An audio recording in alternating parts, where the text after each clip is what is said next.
In this panel, we are going to talk about beans, all kinds, whites, blacks, reds, Fava beans, and we have here different panelists from north of Europe, Egypt, China, Canada, Turkey, and Argentina.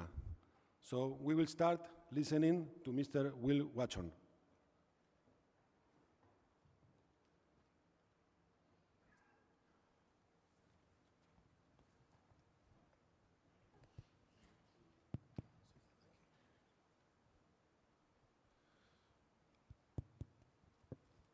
Good afternoon, everybody. I'm going to talk on Fava beans primarily.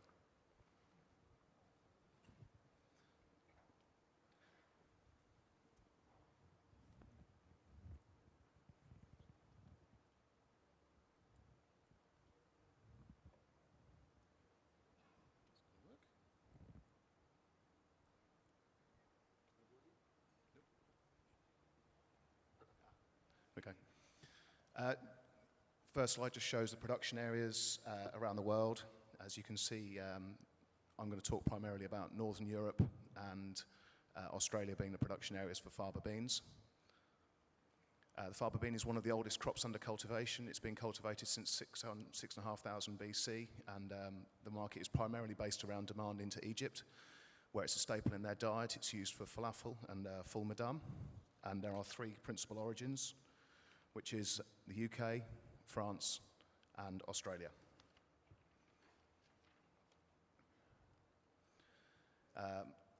If you add up the supply around the world, there's a crop of about 965,000 to 1 million tons coming from the three origins, and exportable surplus between the three is between 600 and 650,000 tons.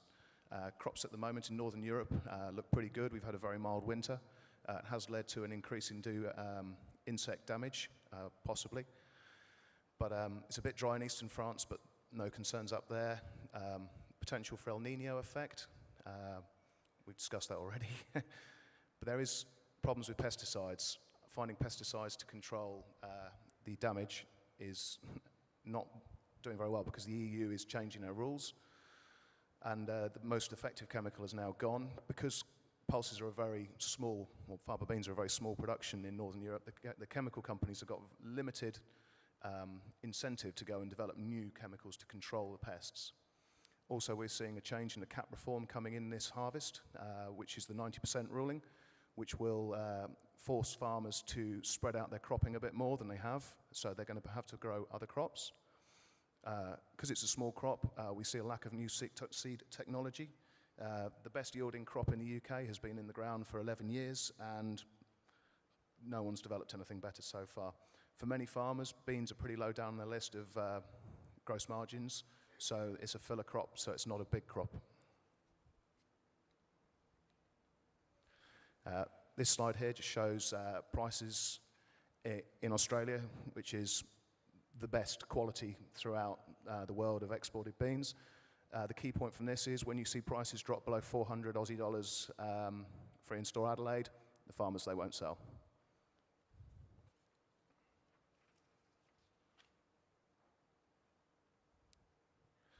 Demand side, Egypt imports approximately 500,000 tons. They do have their own domestic crop, but it's pretty small, but their quality is extremely good and it trades at a very high premium. Their demand is pretty price inelastic. It's a staple of their diet, as I said. One of the areas we're seeing an increase in demand is for aquaculture, for salmon food. Every year salmon production is climbing roughly 5.5% year on year for the last decade. And by 2018, there's potential for anything up to another 100,000 tons of demand if you take that forward. The demand is linked to other protein sources. It's worth noting in salmon food alone, there's approximately 7 million tons, fish food, there's approximately 7 million tons of soybean meal used. So if they start using more pulses, there's potential for far more demand to come in for Fava beans.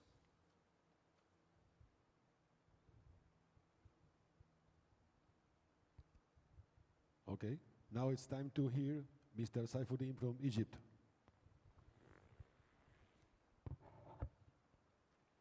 Hello, good afternoon. I'd like to talk about the Egyptian Lubia crop. We basically have two crops. We have the summer crop and the winter crop. The summer crop is slightly larger. It constitutes about 35% of the total supply. The summer crop we have the harvest in the last half of May and the first half of June, whilst the winter crop is harvested in the end of December.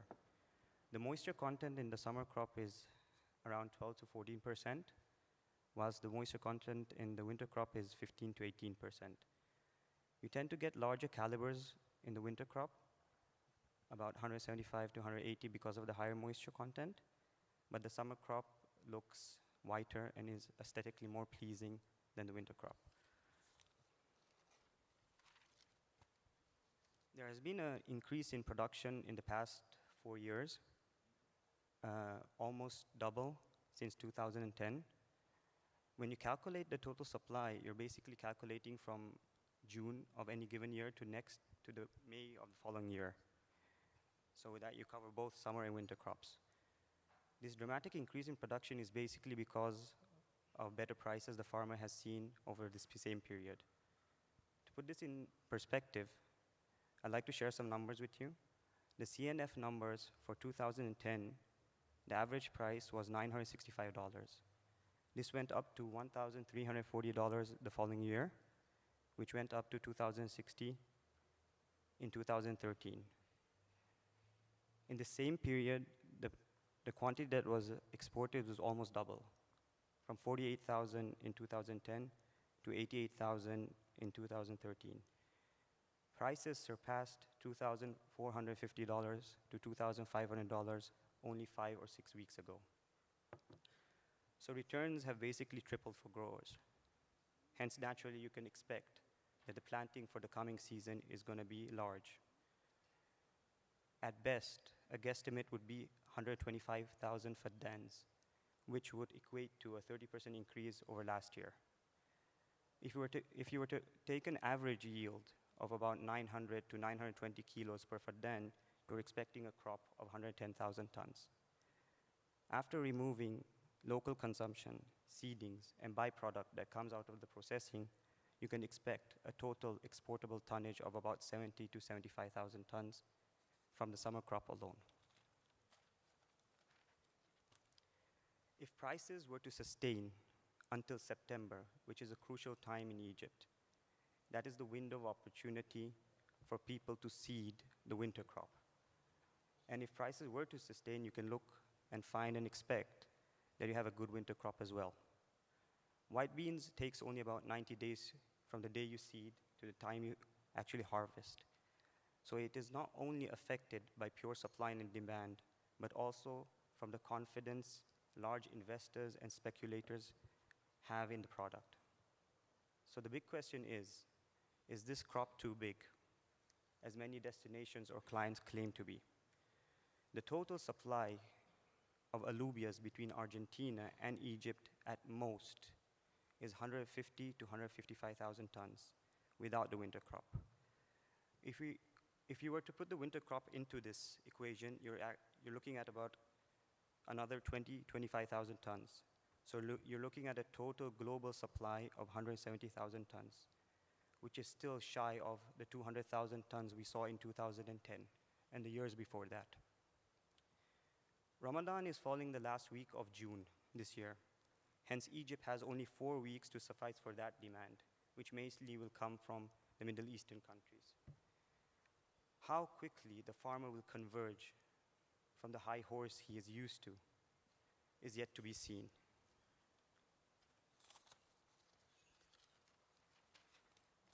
And that will set the tone for the market. Yes, buyers do not have the stomach to open at the closing levels, but nor does the farmer have any immediate pressure to drop prices quickly. Who will give in first is the gamble. The traditional 8 markets that Egypt has been exporting to for the past couple of years has been Iraq, Algeria, Syria, Libya, Turkey, Morocco, Romania, and Tunis. These 8 markets constituted about 65% of the total exports. Also, some Eastern European countries compose a large portion of Egyptian exports, like Bulgaria, Albania, Croatia, Bosnia, and Serbia. Egypt has also established itself in the last 2 years exactly, to be a reliable supplier for canners in Italy and Spain and France as well. Many consider this year to be the knockout bout between Egypt and Argentina. But personally, I believe, come closer to harvest, buyers will have an option to cover their demands in smaller batches at a much more comfortable level than buying their demand in one shot that they used to do in June and July. For this, Egypt is very well equipped to ship on short notice on a timely basis with a lead time of about 2 to 10 days so that buyers don't have to tie up their cash in inventory. So we have a very interesting season to look forward to, and hopefully you'll buy a lot of beans from Egypt. Thank you.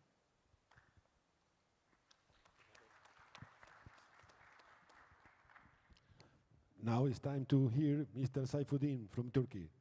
Sorry, Mr. Sabatin.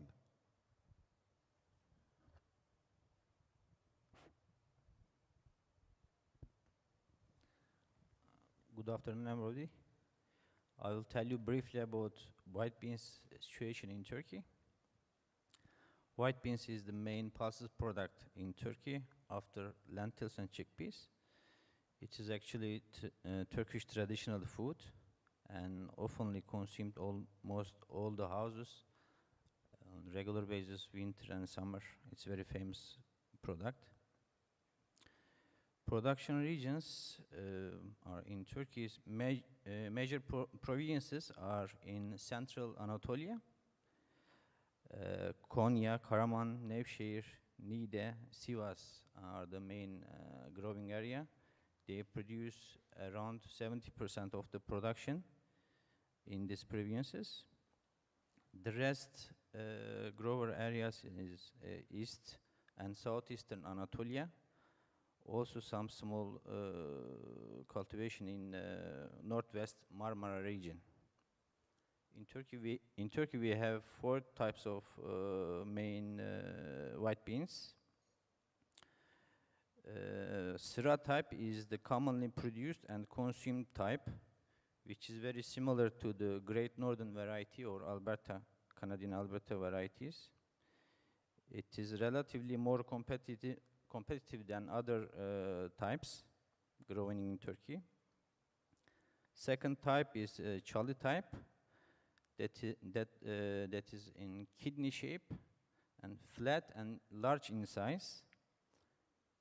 This variety is very famous also in Balkan countries and also consumed in some European countries as well. Third type is, we call it Horos type. Horos type is known as alubias in international markets. There is very small production in recent years. Therefore, we import this variety from Argentina and Egypt. Fourth type, we call it Şeker. Şeker is round type white beans, and it is very similar to Argentinian Redondo type.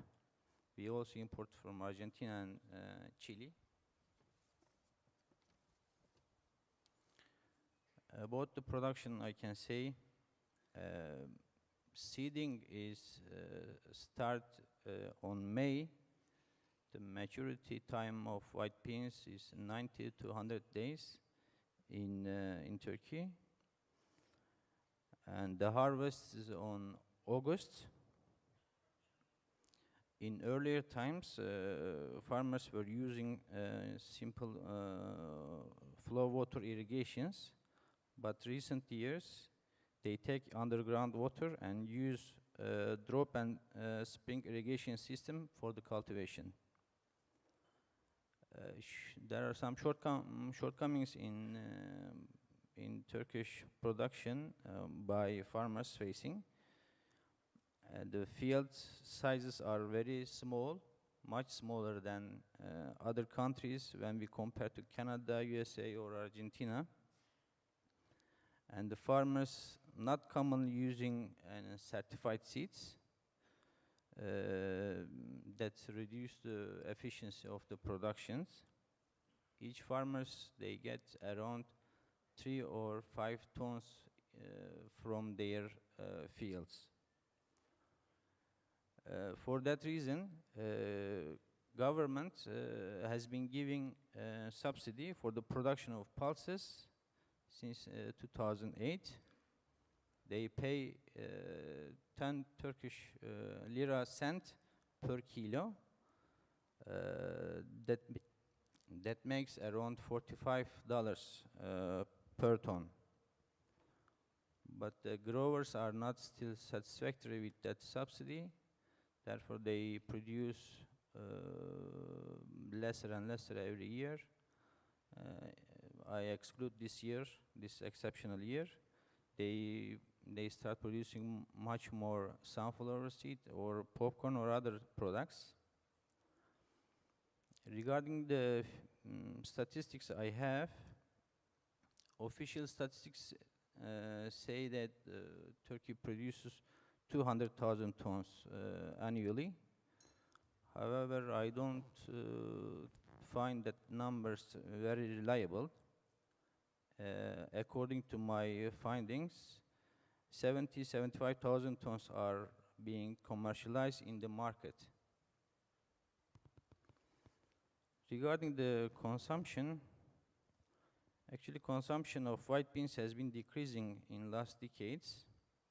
One of the reason is the habit of fast food. Another reason is the imported varieties from different countries. They don't really suit our traditional taste of white beans. Therefore, people lost their taste on white beans, so they start using or consuming less white beans. But still, there is good consumption. Average per capita consumption is 2 kilos nowadays, whereas it was 3 or 4 kilos in the past. When we calculate these numbers, we come up with 140, 150,000 tons consumption in Turkey.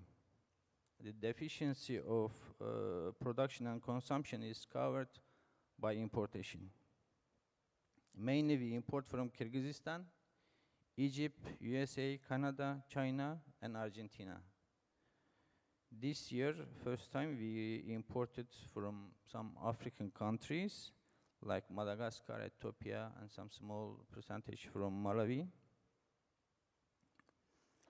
In the calendar year of April 2013 and April 2014, Turkey has purchased around 85,000 tons of white beans,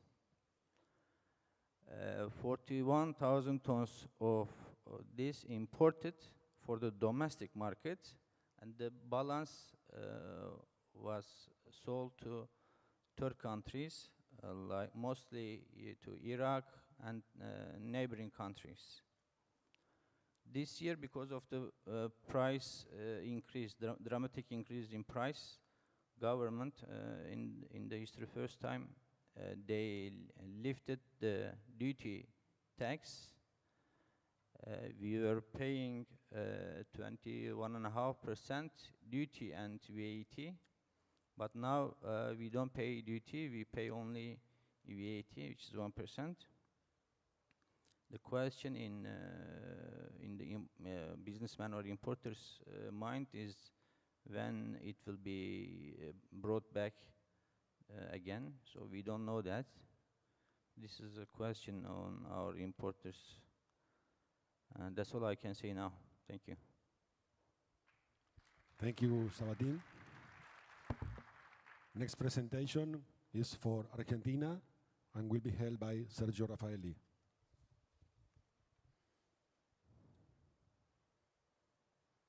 Good afternoon.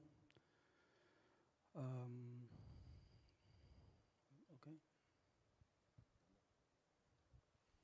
Just okay. It's okay. Thank you. During 2013 convention in Singapore, Mr. Ranfelder making Argentina presentation say that maybe highly disappointed will occur due the lack of rain in Argentina. And finally occur, and Argentina, for first time in his history, don't have any product to export. In all zones, Jujuy, Salta, Tucumán, of the Argentinian production, just few metric tons were produced and mainly were used to seeds for the 2014 campaign.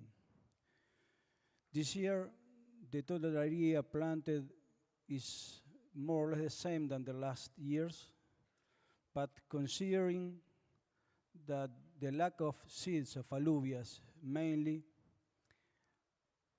we reach only 115,000 hectares instead of the average of 130, 140 of the last years. In case of blacks, increase a lot the production due basically the availability of seeds, and in case of cranberries, Argentina lose practically half of the production due lack of seeds again, and keeping same quantities of areas planted of red beans in both varieties. We estimated during the 14 year a total production of a total planting of alluvias of 115 that was planted in 3 different steps. 25% of the area was planted too early, basically in the south of the zone that we saw before, Jujuy, basically, and south of Salta. Lack of rain after planting until the end of March surely will define the yields with about 700 kilos per hectare in this zone, making about 20,000 metric tons of the 28,000 hectares. 55% of alluvias beans area was planted in good condition on the central area, and several rains after to plant maybe will significant some losses due water excess, and worm attack during the last 20 days that is not under control yet, surely will reduce the yields in about 10 or 15% of the first estimations. We are making an estimation of 1,300 kilos per hectares over the 63,000 hectares, and we are estimating a production of 82,000 metric ton during the second step. The last one is about 20% of the area that was planted too late between end of March and early April, that have a high risk possibility for eventual frost damage. If happen finally before end of June, early July. We are estimating 1,001 kilos per hectare, and we are estimating a total export production after to deduct the feed beans and seeds for the new campaign of about 87,000 metric ton exportable material, seeing that will be in all qualities and all sizes. Now we have, because we need additional 30 or 40 days to define the Argentinian production, something to be considered. Sclerotinia affectation that we are seeing now during these days may become an important if weather condition continue up to now with rains every day. Worm attack is not under control yet, and maybe some additional losses due to this matter. Seeds quality, not in all cases, the seeds quality was as normal, and maybe we will see some lots of different quality than usual. Many hectares were planted with the small calibers. This is another thing that Argentina used to be planted 185 or 190 or 200 grains per 100 grams. And this year we have planted many hectares with 300 grams per 100 grams of seeds. And we don't know if finally we obtain normal calibers or smaller than normal. We are estimating 87,000 metric tons of alubias, close to 150,000 metric tons of black beans. Surely the production of black beans in Argentina will be important if the weather conditions are okay from here and for the next 20 or 30 days. Cranberry export will be approximately half of the normal Argentinian production, only 7,000 metric tons to export, and keeping red beans with about 17,000 metric tons. And finally, you can see that the export of Argentina, we will keep all beans more or less same quantity, changing a lot of hectares from alubia beans to black beans. Thank you.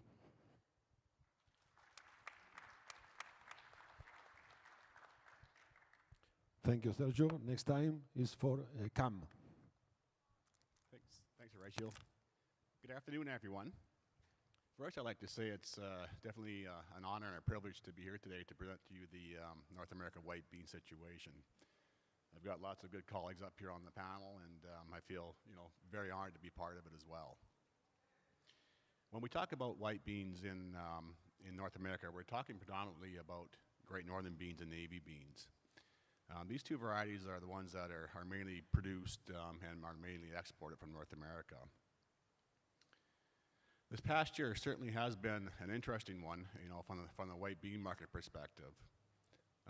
The drought in Argentina, production problems in China, all these things combined to create a real shortage in the world bean markets this past year. What that resulted is it turned a lot of demand to North America.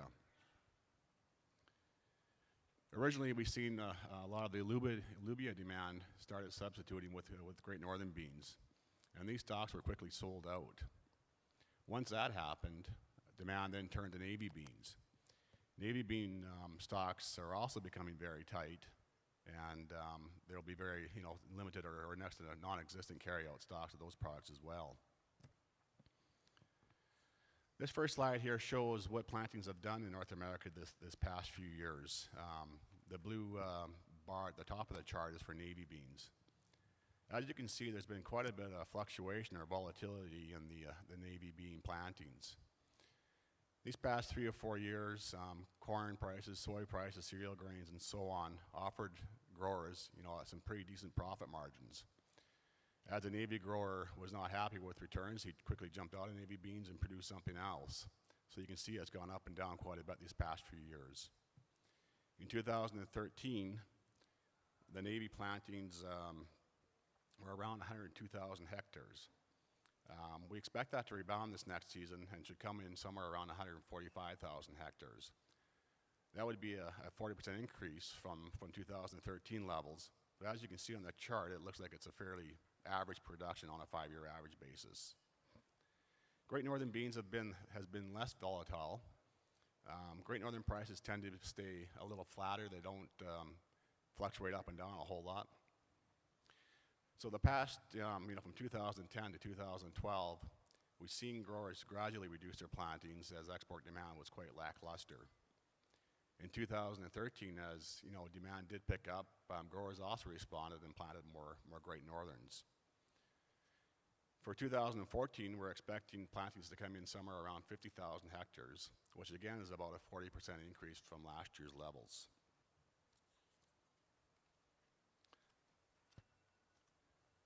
We'll quickly take a look at the supply-demand charts for beans.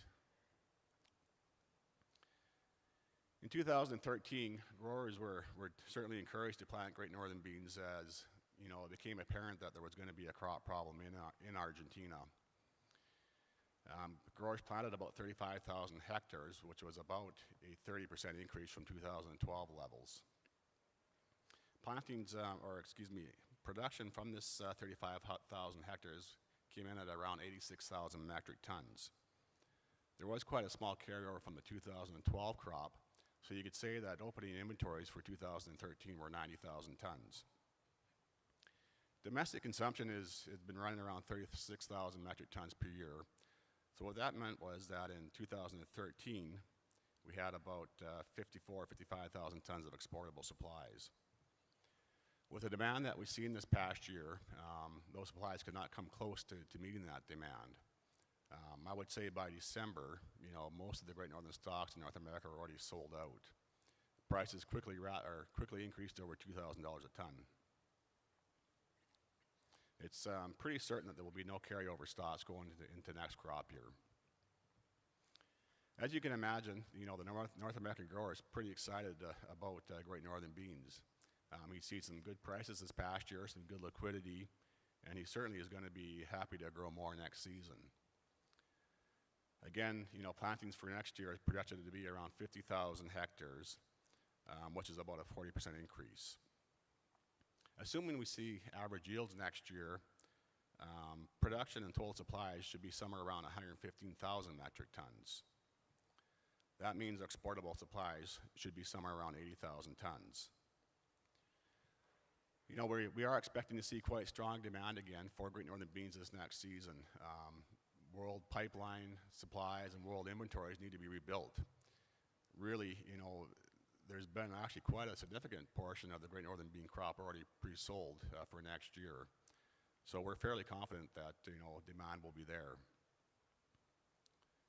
Looking at navy beans. In 2013, growers planted about 102,000 hectares of navy beans, which was a 33% drop from 2012 levels. In 2013, the grower was quite frustrated because of the lack of liquidity and fairly weak prices for the 2012 crops, so they dropped out of navy beans and grew more corn and soybeans. Production off this planting came in at around 225,000 hectares, but there was quite a large carryout from the 2012 crop as well. When you include the carry-in stocks, total opening inventories for 2013 were around 320,000 metric tons. Domestic consumption has been running around 140,000 tons per year, so in 2013 there was about 190,000 tons available for export. At the start of the marketing year, the market felt that there was ample stocks of navy beans in North America, and prices were fairly flat to weak. However, once Great Northern stocks ran out and we seen demand start substituting into navy beans, the market changed its opinion. Since February, we've seen quite an increase in prices in North America for navy beans, and stocks are actually becoming quite difficult to find. There'll be a very small carryout of navy beans, if any, actually this season.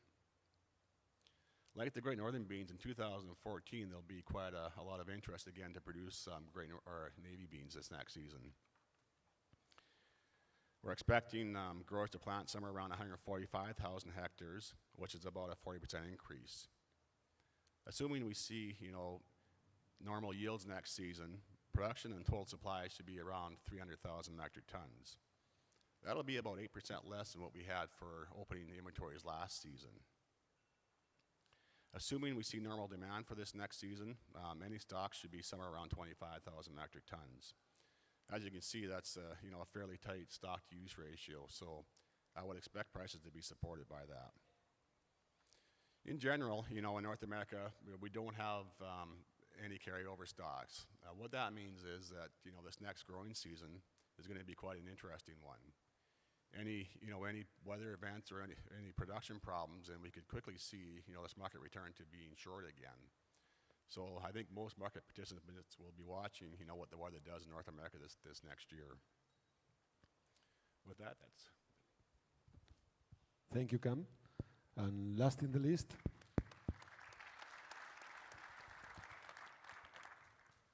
Last in the list is Mattia Pedon from Akos China. Good afternoon, everyone.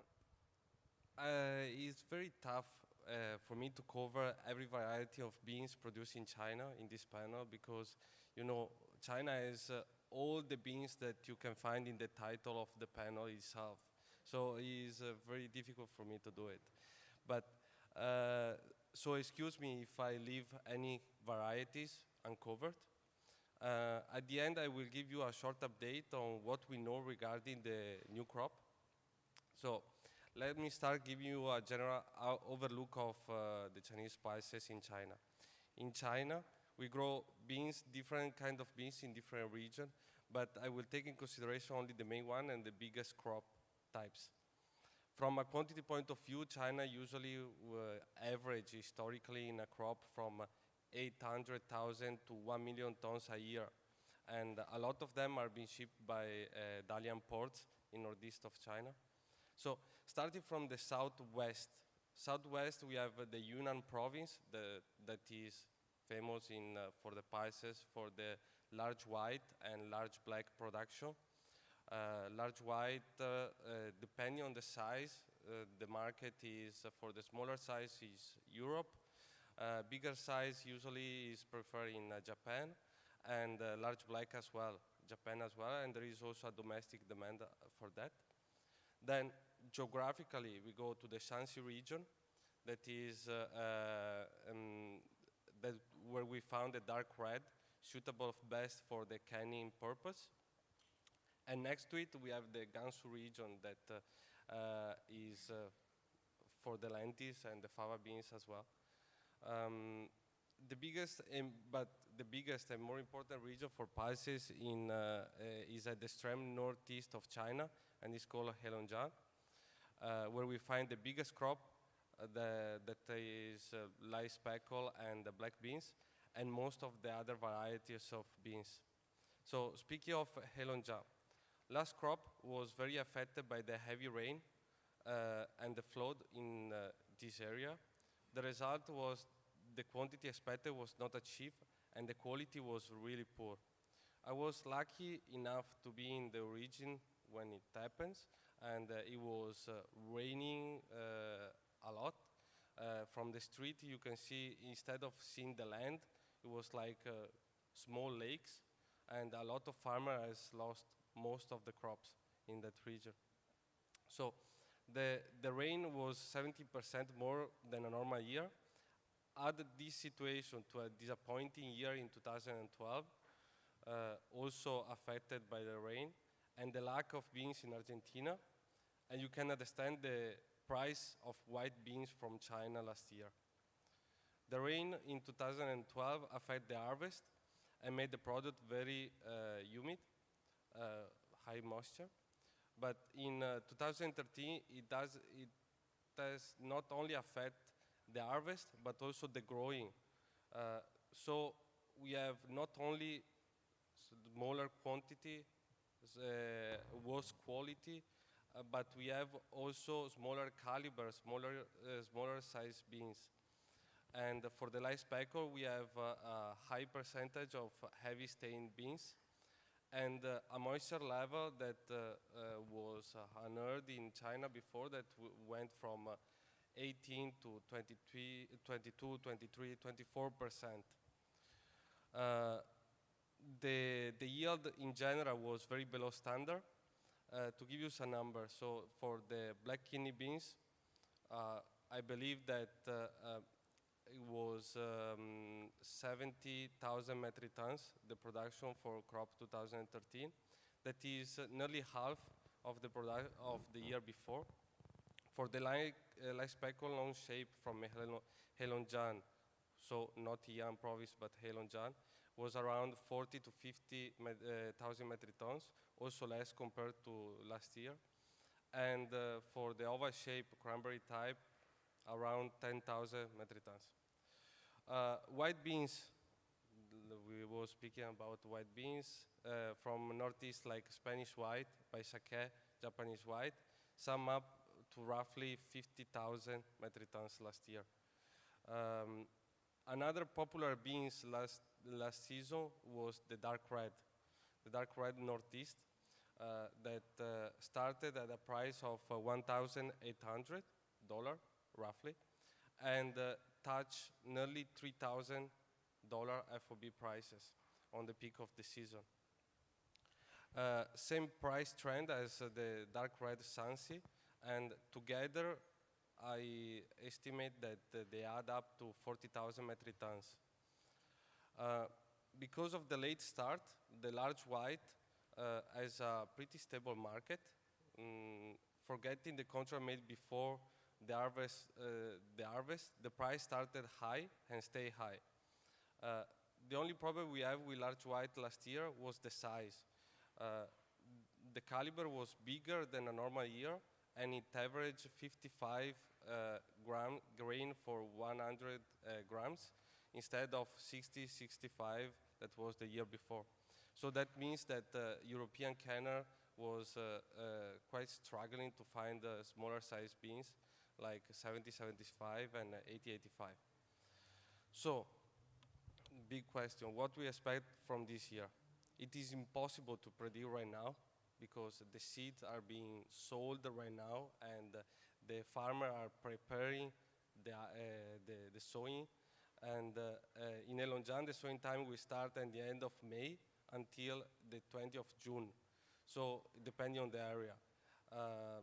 What I can say is that I don't think there will be a reduction in the land because last year price was very good for the Chinese farmer, or at least there was sufficient for the Chinese farmer.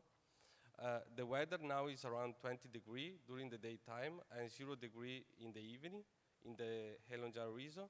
The summer has arrived 1 month earlier than usual. So we need to monitor that. At the moment, the farmers are buying the seeds.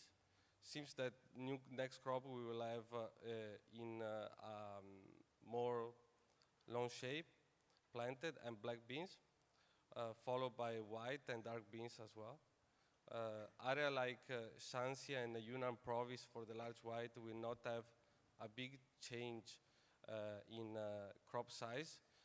The limit in those areas are not the area not the seedings of the farmer, but is the area that they are growing the beans.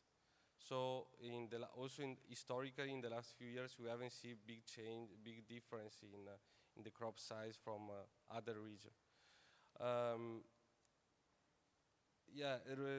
We cannot say it's really difficult to predict what will be the price. It really depends on the weather. And another factor, I think, will be the speculation at the beginning of the season, because if we will have a normal crop, there will be plenty of beans, but the farmer will try to get the same price as the year before. And so it really depends on who is gonna buy at that price, and if there will be company buying at that price, the price will be the starting price. Otherwise, the farmer are forced to decrease the price. Okay, thank you.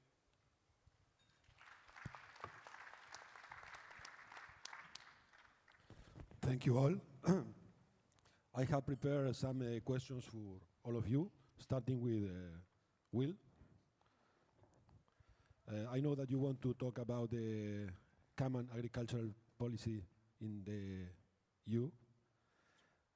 How does this alter the growers' view of pulses in the rotation? Cap reform. Sorry? So you asked me about the cap reform. Yeah. Coming in this autumn, there's a change in the European laws. So farmers have to spread out their plantings a lot more. They can't have more than 2 crops under over 90% of their land. So they're going to be forced to diversify and put more land into other crops. So we think we could see more land coming back into pulses again. There won't only be beans, there'll also be peas, potentially linseeds, lupins. It could be other things as well. Okay. And what is the state of the bean crops in Northern Europe? Pretty good at the moment. The weather's very nice. It's pretty dry in eastern France, but there's no concerns other than there's quite a high disease pressure and insect pressure just due to the very mild weather we've seen.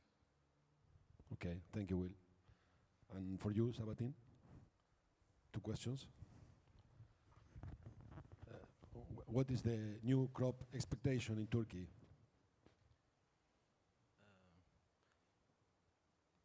As we experience, can you hear me? Yeah. As we experience very hot and firm market this year, as everywhere, Turkish farmers are also considering planting larger crop of white beans.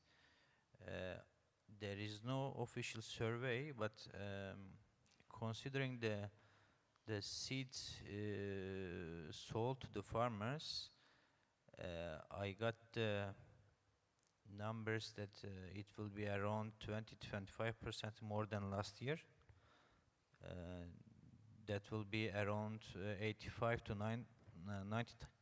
90,000 tons of new crop is being expected. Of course, we have to consider the dry weather. We had very dry winter this year. Spring was not so good, but recently nowadays is being raining. If everything goes well, we will have around 85 to 90,000 tons of white beans this year, but mostly Syrah type, not the other types. So Turkey may buy some other varieties as well. Okay.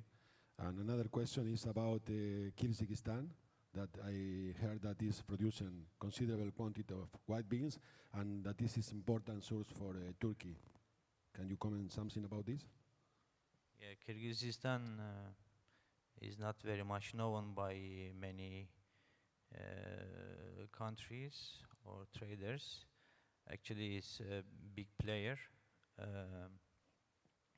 at least for Turkish market.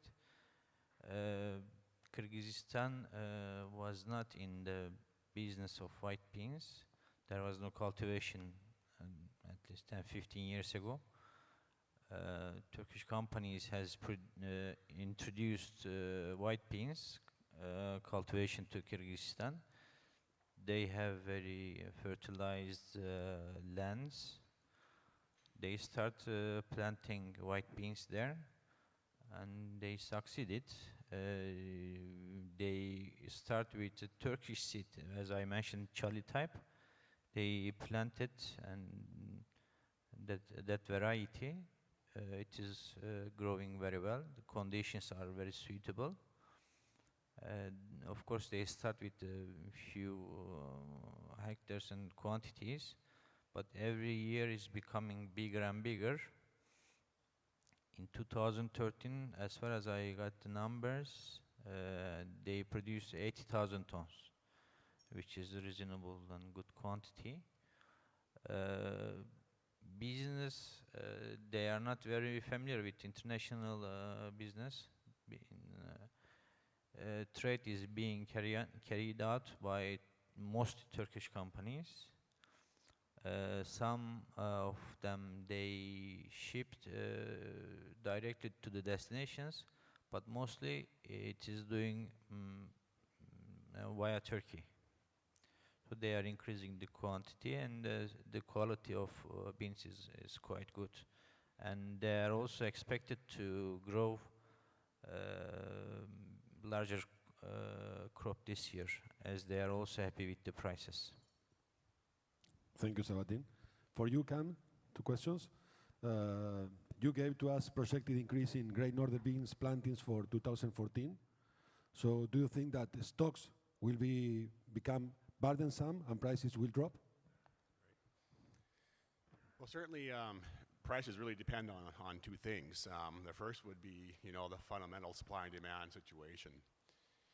As we know, production and supplies are expected to increase quite a bit this next season, but we also expect to see a lot more demand than normal as well. The supply-demand chart, does suggest that prices will be supported, because there is not a large carryout projected for next season. The other thing that affects prices would be, what our competitors are doing. Really, we have to see what kind of prices Argentina sells for, China sells for, and so on. If Great Northern prices become uncompetitive with these products, then obviously they have to be adjusted so they are competitive again. I think, if there is any price weakness, it'll come later in the season. The front end of the season has been quite heavily sold already. It's impossible now to find offers for Great Northern beans in that October through December period. So that has been heavily sold. We'll see, come February, March, if inventories have not moved like we expect them to move, then maybe there could be some price weakness then. But I think, for the most part, it should stay fairly flat. Okay. And are there any current weather worries that could affect the 2014 crop? Normal planting time for North America for dry beans is the last part of May and let's say early June.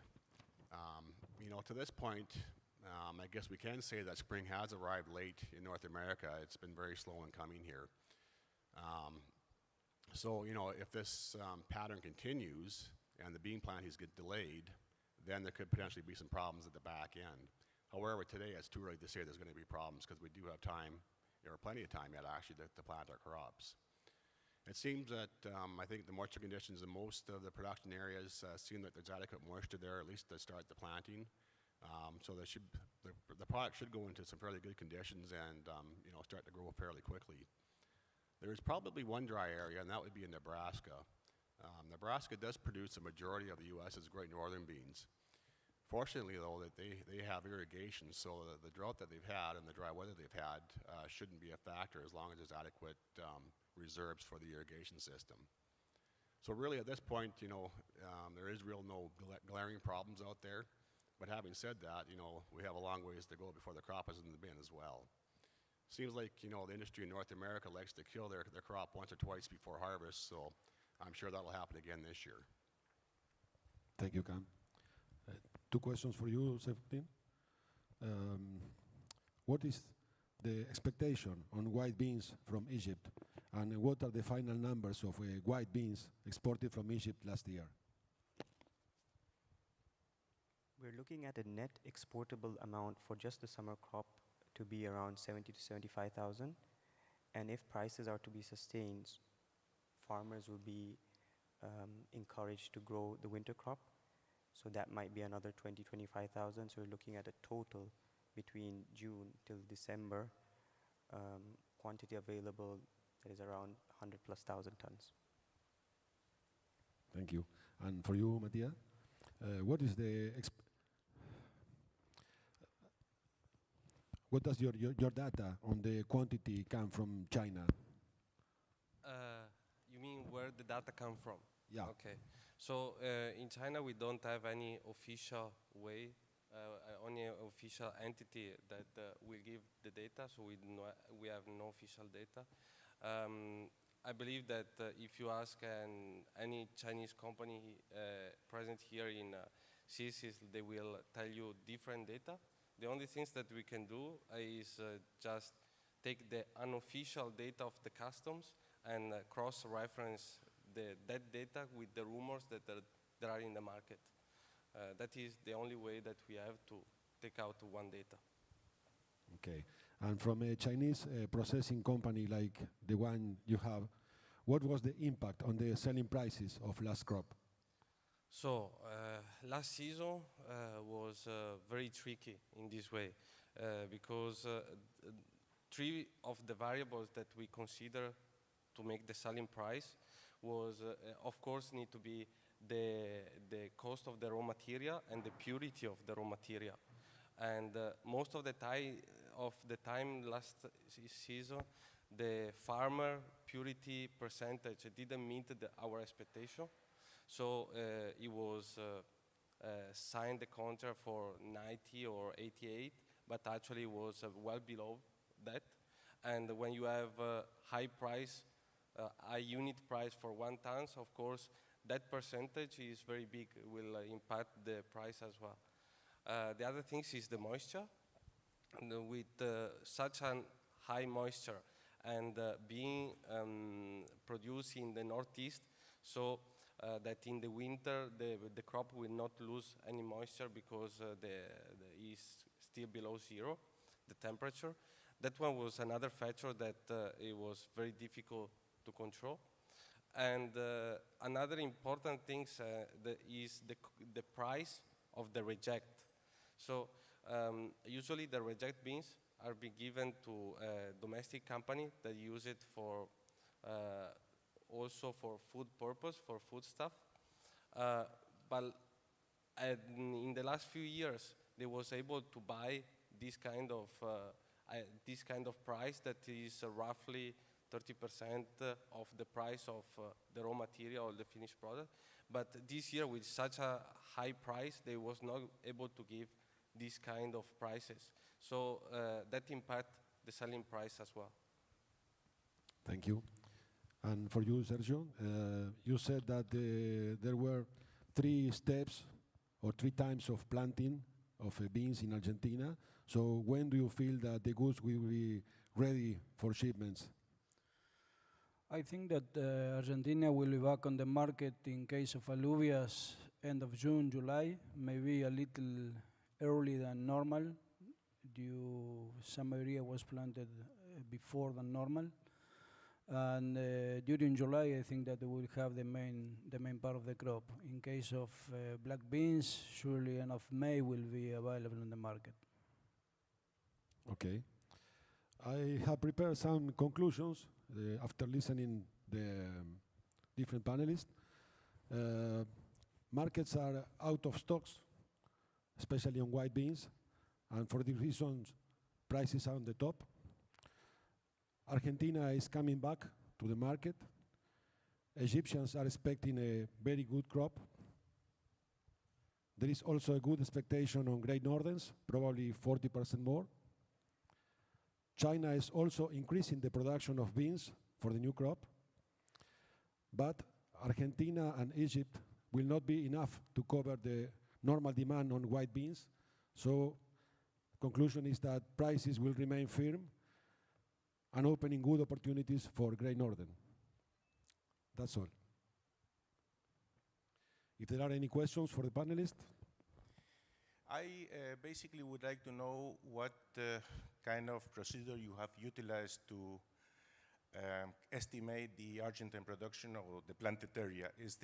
Are these the official numbers? Are these the numbers that have been gathered by the Argentine Chamber, or which was basically, from where did you took the information? Finally, part of the same question would be if you foresee any kind of spread at which you could be mistaken. In other words, these numbers are within a spread of 10%, or they are accurate and they are within a spread of 5%, or we could have a variation of 50%. But thank you. This is an information that we have. It's not official. We don't have any. I don't know if you have official information in Argentina. Sure you know. We don't have to. But this is information. It's not opinion. After to check with many people about the area planted in Argentina.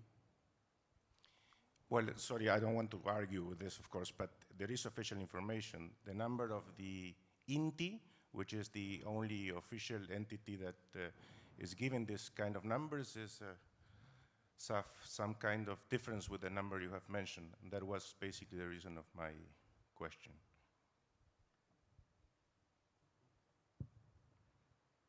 I don't know. If you have the official number, you can show all the people here. No, the official number of the INTI, again, is 147,000 hectares, which is roughly 30% more of the number that you have told us. Again, I don't want to argue. I would like to know. Sorry, it's not 30%. I am speaking 127, and you say 142 is not 30%. No, 30%, yes. Maybe I was mistaken with this because I didn't complete my concept. The official estimated yield of the Argentine authorities is 1.5, and your number is 1.3, and the official hectares is 147, and your number is 125. So altogether is more or less 30% more. That was basically, and I don't want to argue, I'm just wondering, what would you consider to put in your numbers as a spread to put in those? Are your numbers within 10% right? You and me have many years in this business, and I never saw 1.5 kilos per hectare exportable material. This is just our story.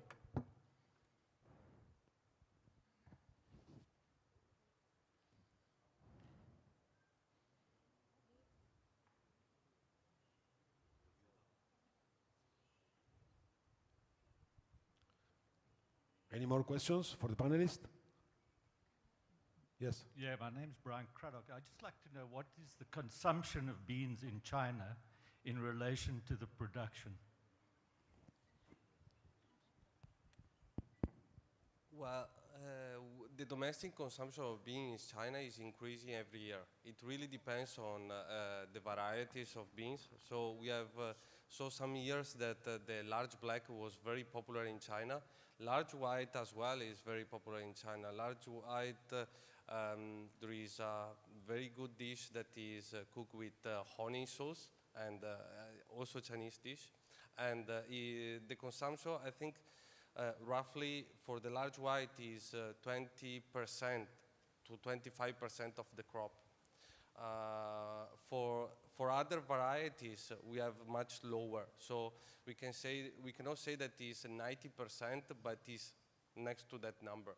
I think that only 10% is used internally, and is used, but is increasing.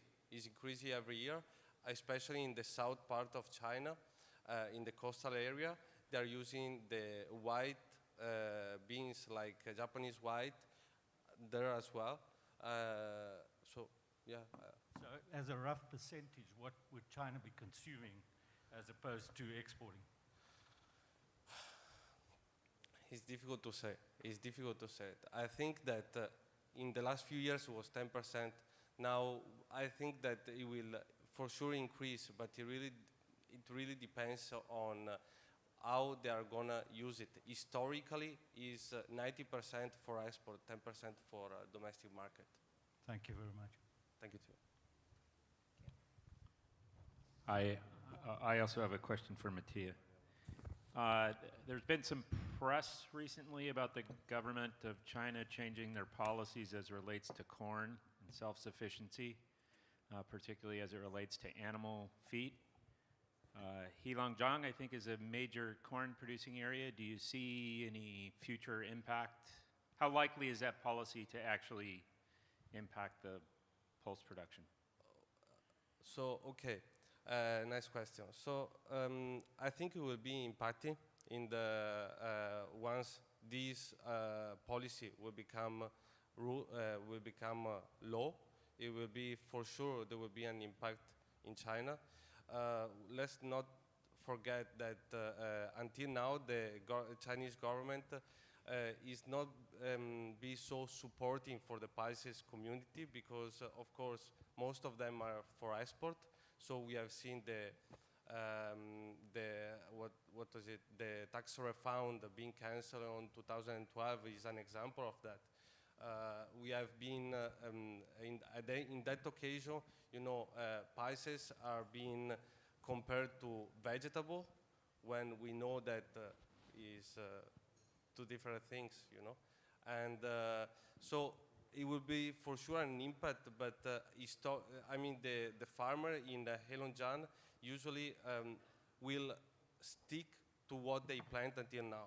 So that is the reason why sometimes, although they have lost the crop for flood or they haven't made so much profit the year before, they are still gonna plant beans because one reason is this. The other reason is the freezing weather in Heilongjiang. So you have a shorter time for beans compared to corn. So in beans you have only 80 to 90 days. So you for sure will have a year in which the winter is too long and you have not time enough to plant corn or other crop, and you need to stick with pulses instead. So yes.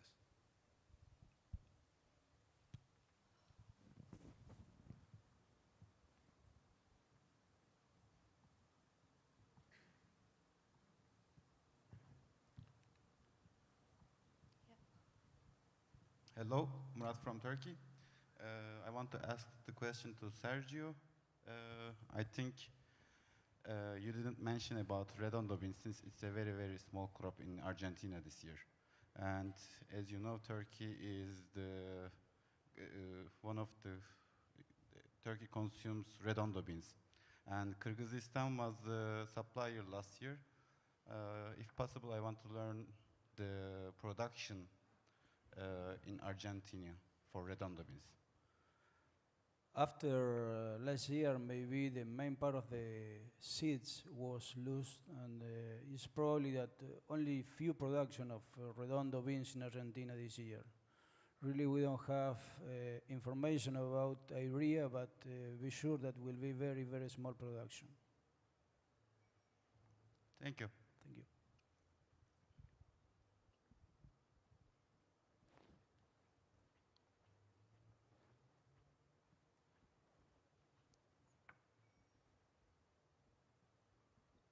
Yeah, W.A. Grain from Canada. Question for Will. Can you please comment about fava beans in planting intentions in UK and France? All the beans drilled. The crop will be a very similar size to last year. Hectareage-wise, in France, there's going to be approximately, according to the French, there's going to be about 180,000 tonnes, their ministry forecast, and in the UK it's going to be something very close to 450,000 tonnes. Weather dependent. Okay, thank you very much. And thank you to all the panelists.